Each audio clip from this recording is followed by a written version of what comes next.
మహారాష్ట్రలో నాగపూర్ సోలార్ కంపెనీలో ఘోర ప్రమాదం చోటు చేసుకుంది.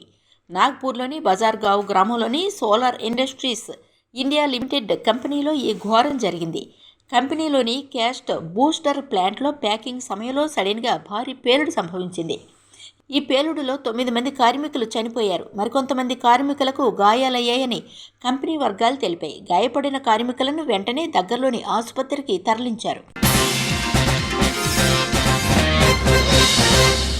మంత్రి కొండా సురేఖ బాధ్యతలు స్వీకరించారు. అటవీ, పర్యావరణ, దేవాదాయ శాఖ మంత్రిగా కొండా సురేఖ బాధ్యతలు చేపట్టారు.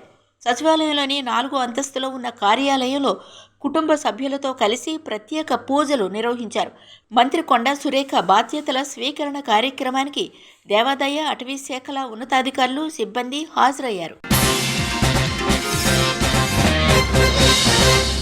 రేపు కాంగ్రెస్ పీఏసీ రాజకీయ వ్యవహారాల కమిటీ సమావేశం కానుంది. సీఎం రేవంత్ అధ్యక్షతన ఈ భేటీ జరగనుంది. పీఏసీ సభ్యులు, సీనియర్ కాంగ్రెస్ నేతలు ఈ సమావేశానికి హాజరు కానున్నారు. పార్లమెంట్ ఎన్నికల సన్నద్ధత, తాజా రాజకీయాలపై చర్చించనున్నారు. ఇక 10 రోజుల పరిపాలన, నామినేటెడ్ పోస్టులు, కొత్త డీసీసీల నియామకాలపై కూడా చర్చించనున్నట్టు తెలుస్తోంది. ఖమ్మం జిల్లా సత్తుపల్లి పట్టణంలో గ్రంథాలయాన్ని ఎమ్మెల్యే మట్టా రాగమయ్యి, రాజ్యసభ సభ్యులు బండి పార్థసారథి రెడ్డి ప్రారంభించారు. పట్టణంలోని బస్టాండ్ సమీపంలో 2 కోట్ల రూపాయల వ్యయంతో పార్థసారథి తన సొంత నిధులతో గ్రంథాలయాన్ని నిర్మించారు. గ్రంథాలయంలో అత్యాధునిక సౌకర్యాలను, పుస్తకాలను, కంప్యూటర్ ల్యాబ్ను ఏర్పాటు చేసినట్టు ఎంపీ పార్థసారథి పేర్కొన్నారు. ప్రతి ఒక్కరూ గ్రంథాలయంలోని సౌకర్యాలను సద్వినియోగం చేసుకోవాలని, జ్ఞానాన్ని పెంచుకోవాలని కోరారు. భద్రాద్రి కొత్తగూడెం జిల్లాలో మంత్రి తుమ్మల నాగేశ్వరరావు పర్యటించారు. భద్రాచలం గోదావరి వద్ద నిర్మాణంలో ఉన్న వారధి పనులను మంత్రి తుమ్మల పర్యవేక్షించారు. నిర్మాణ పనులు త్వరగా పూర్తి చేయాలని అధికారులకు ఆదేశాలు జారీ చేశారు. నిర్మల్ జిల్లా బైంసా మండలంలో సిలిండర్ పేలి మహిళ సజీవ దహనమైంది. ఈ ఘటన కామోలు గ్రామంలో చోటు చేసుకుంది. గ్రామానికి చెందిన లింగన్న, దుర్పతిబాయి దంపతులు రేకులతో వేసిన షెడ్డులో నివసిస్తున్నారు. లింగన్న గ్రామంలోని ఓ ఆలయంలో భజన కార్యక్రమానికి వెళ్లారు. ఆ సమయంలో దుర్పతిబాయి ఇంట్లో నిద్రిస్తుండగా ప్రమాదవశాత్తు ఒక్కసారిగా మంటలు వ్యాపించి సిలిండర్ పేలడంతో ఆమె సజీవ దహనమయ్యారు.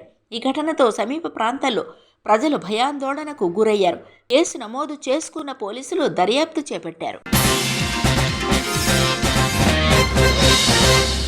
మంచిర్యాల జిల్లా లక్సెట్టిపేట మున్సిపాలిటీలోని పాఠశాలలో అగ్ని ప్రమాదం సంభవించింది. షార్ట్ సర్క్యూట్ వల్ల ప్రమాదం జరిగినట్టు తెలుస్తోంది. ఈరోజు ఆదివారం కావడంతో పెను ప్రమాదం తప్పింది. పాఠశాల భవనం చుట్టూ నివాస గృహాలు ఉండడంతో ప్రజలు భయాందోళనకు గురయ్యారు. స్థానికంగా అగ్నిమాపక శకటం లేకపోవడంతో మంటలు ఆర్పేందుకు అవకాశం లేకుండా పోయిందని స్థానికులు ఆవేదన వ్యక్తం చేస్తున్నారు. పోలీసులు సకాలంలో స్పందించి మంచిర్యాల అగ్నిమాపక సిబ్బందికి సమాచారం ఇవ్వడంతో వారు మంటలను ఆర్పివేశారు. ఖమ్మం జిల్లా భద్రాద్రిలో శ్రీ సీతారామచంద్ర స్వామివారి దేవస్థానంలో వైకుంఠ అధ్యయనోత్సవాలు ఘనంగా జరుగుతున్నాయి. ఈ ఉత్సవాలలో భాగంగా 5వ రోజు భద్రాద్రి రాములవారు వామన అవతారంలో దర్శనమిస్తున్నారు. స్వామివారిని దర్శించుకునేందుకు భక్తులు పోటెత్తారు. అయోధ్య రామమందిరం ప్రారంభానికి చిరంజీవి, అమితాబ్, రజనీలతో పాటు ప్రముఖులను ఆహ్వానించారు. అయోధ్యలో రామమందిర పనులు శరవేగంగా డిసెంబర్ 31 నాటికి పనులు పూర్తి చేయనున్నారు. 2024 జనవరి 22న ఈ ఆలయం అంగరంగ వైభవంగా ప్రారంభం కాబోతోంది. ఈ కార్యక్రమానికి ప్రధాని నరేంద్ర మోడీ హాజరు కానున్నారు. పలువురు రాజకీయ, సినీ ప్రముఖులు, మత పెద్దలకు ఆహ్వానాలు పంపినట్టు ఆలయ ప్రధాన పూజారి ఆచార్య సత్యేంద్ర దాస్ చెప్పారు. 2024 జనవరి 22న జరగనున్న ఈ కార్యక్రమానికి అమితాబ్ బచ్చన్, చిరంజీవి, అక్షయ్ కుమార్, మోహన్ లాల్, ధనుష్, రిషబ్ శెట్టి, అనుపమ్ ఖేర్, మాధురి దీక్షితులకు ఆహ్వానాలందాయి. అర్జెంటీనాలో తుపాను బేభత్సం సృష్టించింది. తుపాన్ దాటికి భవనం పైకప్పు కూలి 13 మంది మృతి చెందారు.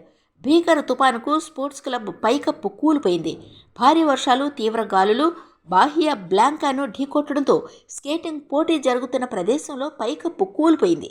నగరంలో గంటకు 140 కిలోమీటర్ల కంటే ఎక్కువ వేగంతో గాలులు వీస్తున్నాయి. కొన్ని ప్రాంతాల్లో విద్యుత్ సరఫరా నిలిచిపోయింది. ఘటనా స్థలానికి చేరుకున్న అగ్నిమాపక సిబ్బంది సహాయక చర్యలు చేపట్టారు.